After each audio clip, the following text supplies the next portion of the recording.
Orang Malaysia ni dia suka cakap Indonesia. Malaysia mesti berani mengakui bahawa kita kena ubah bahasa kita. Hai Historikul, kembali lagi di channel Historikul. Kali ini saya membahas tentang video dimana Profesor Malaysia ya menyarankan agar Malaysia menggunakan saja bahasa Indonesia ya, karena sudah banyak yang pakai di Malaysia ya. Dia mengatakan nggak usah malu lah ya, jadi pakai saja bahasa Indonesia seperti itu. Terus seperti apa videonya? Kita langsung lihat saja berikut.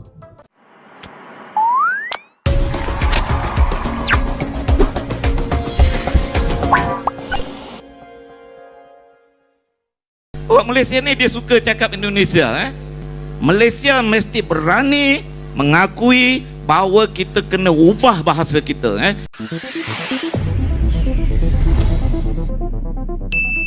Assalamualaikum warahmatullahi wabarakatuh. Kembali bersama dengan kami di channel ini. Semoga semuanya selalu dirahmati oleh Yang Maha Kuasa. Oke, kali ini kami kembali mereaksi video yang mengulas tentang bahasa di antara kedua negara, yaitu Indonesia dan Malaysia. Ada sebuah video lawas dari negara tetangga yang sebenarnya membedah tentang kerjasama Indonesia dan Malaysia yang berhubungan dengan buku-buku sastra. Namun kehadiran seorang profesor ternyata mengungkapkan fakta yang berbeda, bahwa orang Malaysia memang senang menggunakan bahasa Indonesia, dan bahkan dia mengusulkan untuk membuat kamus bahasa di Malaysia dengan mengganti kulit, namun kosakatanya adalah kosakata bahasa Indonesia. Prof mungkin dalam konteks e-sastra itu sudah mengusahakan banyak. Saya ingin memberikan Prof, saya suka main dengan ini. Saya suka memberi tongkat sakti kepada tetamu-tetamu saya. Kerana dengan tongkat sakti itu mereka tak perlu risau tentang sokongan political will, tak perlu risau tentang keuangan. Yang penting apa yang Prof mahu lakukan. Kalau tongkat sakti itu saya berikan kepada Prof, di mana Prof akan ketuk tongkat sakti ini supaya kerjasama Malaysia Indonesia ini akan lebih diperkukuh. Saya nak dua perkara berlaku. Pertama, kita mesti menerima bahasa Indonesia itu sebagai bahasa rasmi kita untuk Malaysia, untuk Brunei dan untuk negara Indonesia juga. Tidak mungkin kita boleh rapat dengan Indonesia kalau kita terus bercakap dengan bahasa yang lain. Orang Malaysia ni dia suka cakap Indonesia. Kalau kita bawa pergi Jakarta, belum turun kapal terbang dia dah cakap Melayu dah, dia dah cakap Indonesia. So rasa bahasa Indonesia itu sangat universal.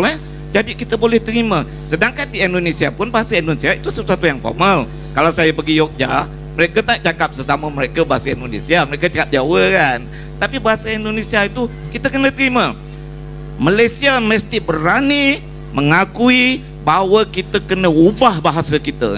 Kita kena ambil kamus besar bahasa Indonesia itu, kita tukar kulitnya jadi kamus besar bahasa Nusantara. Kita kena cakap bahasa yang sama. Kita tidak boleh jadi hero kampung dalam suasana dunia yang sedang sangat maju sekarang. Oh, aku penulis yang hebat di Malaysia, tak ada makna. Kita kena bangunkan Indonesia, Malaysia, Brunei, South Thailand sekaligus. Sekaligus baru boleh menjadi. Ini untuk generasi yang akan datang. Dengan adanya internet, budak-budak kita sudah sangat familiar dengan bahasa Indonesia. Dan saya rasa perkara ini tidak mustahil. Di sekolah pun budak-budak dah cakap bahasa Indonesia sekarang. Kalau di Damansara, Mereka juga cakap bahasa Korea. Korea. Kalau di Damansara tu mereka dibesarkan oleh bibit-bibit dari Indonesia. Kawan-kawan mereka orang Indonesia, jadi mereka bercakap bahasa Indonesia. So itu penting. Saya ingat kita kena beranilah buat langkah ini. Ambil bahasa Indonesia yang sedang dituturkan oleh 300 juta manusia itu sebagai bahasa kita. Yang orang kata mana identiti kita? Forget about identity. Ini dunia yang sangat besar sekarang. Dunia sudah ni ya.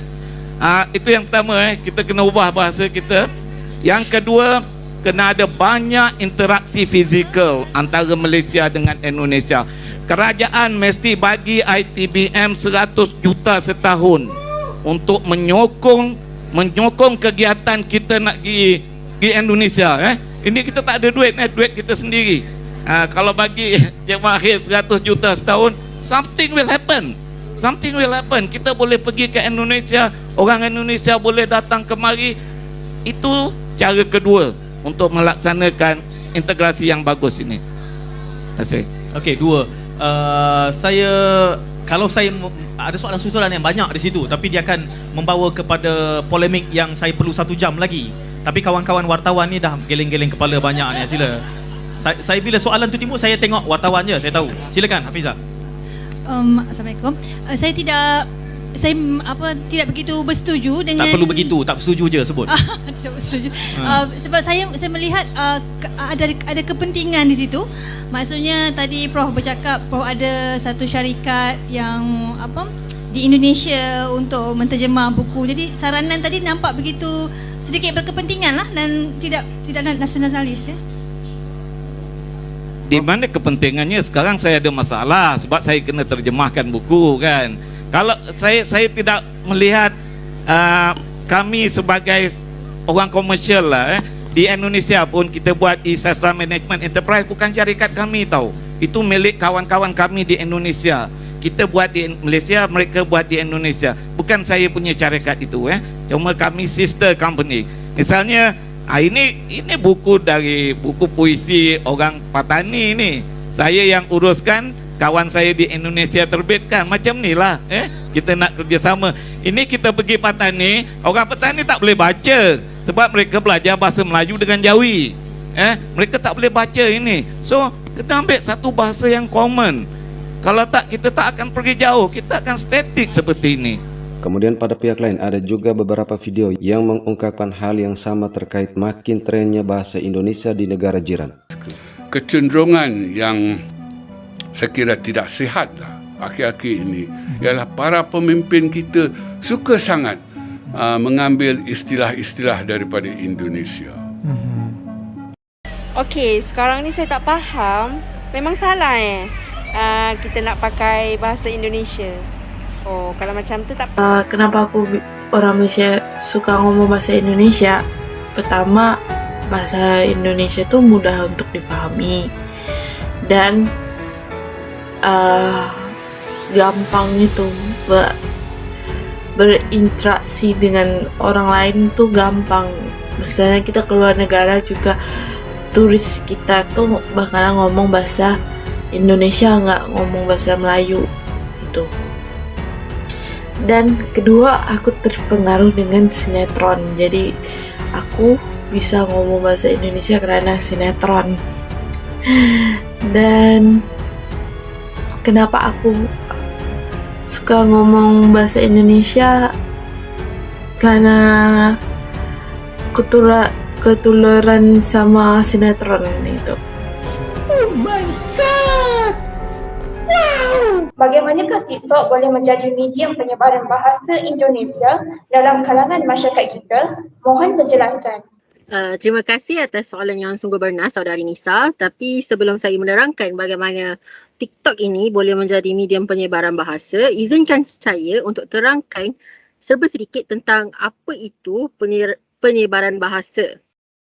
Jadi berbalik semula pada soalan iaitu bagaimana TikTok ini boleh menjadi satu medium penyebaran bahasa Indonesia kepada masyarakat di Malaysia, terutama dalam golongan pelajar. TikTok ini merupakan media sosial yang mempamerkan video-video pendek. Daripada data yang dikumpulkan, kalau boleh kita lihat pada skrin, telah ditunjukkan seramai 58.1% responden kita, iaitu daripada 105 orang pelajar Universiti Malaya telah memilih TikTok sebagai media sosial, aplikasi media sosial yang utama yang mampu menyebarkan pengaruh bahasa Indonesia dalam masyarakat tempatan. Seperti yang anda semua tahu, YouTube merupakan satu medium atau aplikasi yang membolehkan seseorang itu untuk menonton video yang berdurasi panjang.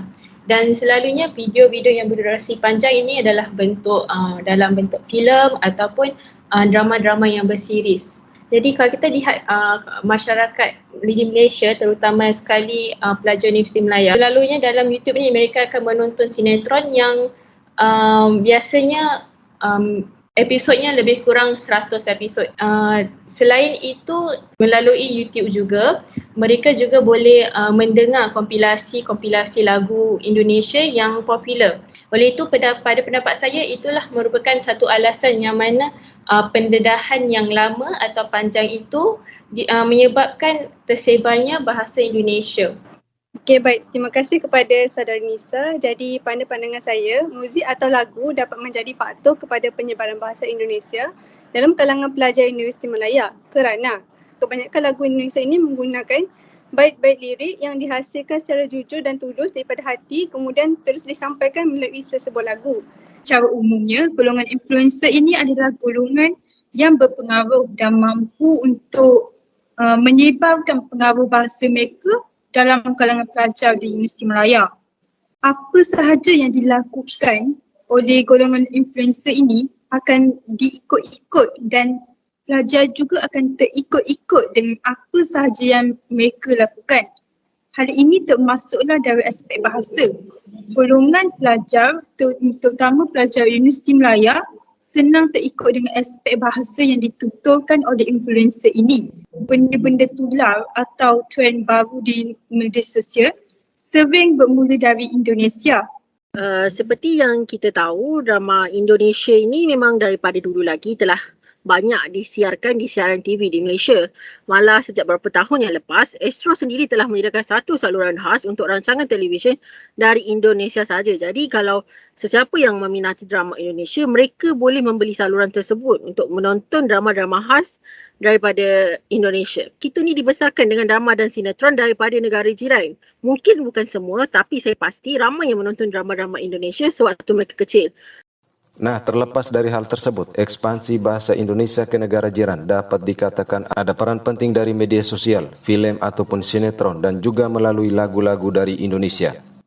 Kemudian ada juga kreativitas dari konten kreator ataupun influencer Indonesia yang memviralkan konten-konten media dari Indonesia sebagaimana yang diakui oleh netizen negara jiran sendiri. Dan di pihak lain ada juga peran tenaga kerja Indonesia sehingga hal ini akhirnya membuat resah orang tua maupun pemerhati bahasa Melayu di negara jiran. Bila pergi ke Indonesia, dia cakap dalam bahasa Indonesia. Bila orang Indonesia datang ke Malaysia, dia tukar kepada dialek Indonesia pula. Lepas tu beli orang bukan Melayu tak boleh cakap Melayu dengan baik. Dia juga nak jadikan bahasa Melayu sebagai bahasa ASEAN. Inilah dia satu-satunya bangsa yang pelik dan tak ada arah tuju. Bangsa apakah itu?